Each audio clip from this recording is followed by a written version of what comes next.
ఓం శుక్లాంబరధరం విష్ణుం శశివర్ణం చతుర్భుజం ప్రసన్నవదనం ధ్యాయేత్ సర్వవిఘ్నోపశాంతయే.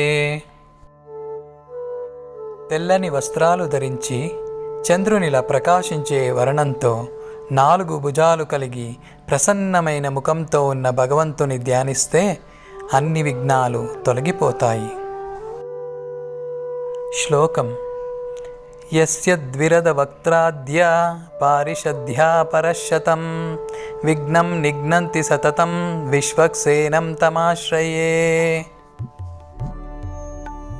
ఎవరు ద్విరద అంటే ఏనుగు వక్త్రము గలవారు, గణపతి మొదలైన దివ్య పారిషదులు అనేక మంది సేవకులుగా ఉన్నారో, ఎవరు ఎల్లప్పుడూ భక్తుల విఘ్నాలను తొలగిస్తారో ఆ విశ్వక్సేనుడిని, అంతే శ్రీ మహావిష్ణువు సేనాధిపతిని ఆశ్రయిస్తున్నాను.